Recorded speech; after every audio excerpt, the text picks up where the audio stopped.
फडणवीस करेंगे मेयर पद का चुनाव या शिंदे या उद्धव, किस पार्टी से होगा नया मेयर? ये चर्चा चल ही रही थी कि बीएमसी मेयर के चुनाव के लिए लॉटरी सिस्टम को लेकर सियासत तेज हो गई। क्या है ये लॉटरी का तरीका और कैसे होगा चुनाव, चलिए जानते हैं।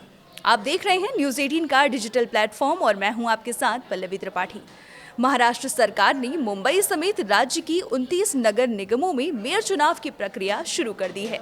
इसके तहत 22 जनवरी को मुंबई के मेयर पद के आरक्षण को लेकर लॉटरी निकाली जाएगी।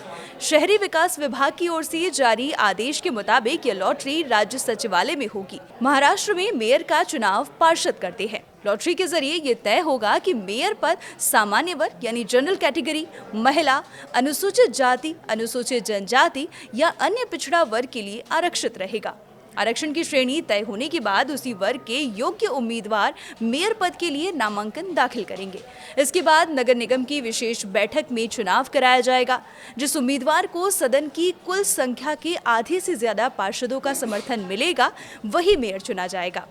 अब अगर किसी पार्टी के उम्मीदवार को बहुमत नहीं मिलता है तो गठबंधन निर्णायक भूमिका निभाएंगे।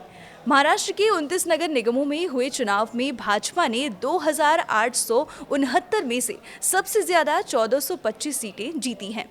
शिवसेना को 399 और एनसीपी को 167 सीटें मिली हैं। महाविकास अघाड़ी में कांग्रेस को 324, शिवसेना यूबीटी को 155 और एनसीपी शरद चंद्र पवार को 36 सीटें मिली।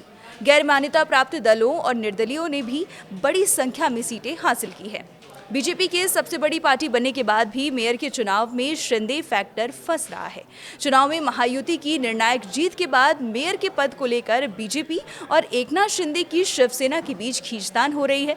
बीएमसी चुनाव में बीजेपी को 79 सीटें जीतकर सबसे बड़ी पार्टी बनकर उभरी है, लेकिन उसे अकेले दम पर बहुमत नहीं मिला है। हालांकि उसकी सहयोगी शिवसेना शिंदे गुट को 29 सीटें मिली है। 227 सीटों वाली बीएमसी में बीजेपी शिवसेना शिंदे गुट गठबंधन को कुल मिलाकर 118 सीटें मिली है।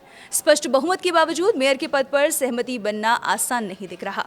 बीजेपी और शिवसेना का शिंदे गुट के बीच तनाव के संकेत शनिवार को उस समय भी मिले जब शिंदे ने मुख्यमंत्री देवेंद्र फडणवीस की ओर से बुलाई गई कैबिनेट बैठक में हिस्सा नहीं लिया।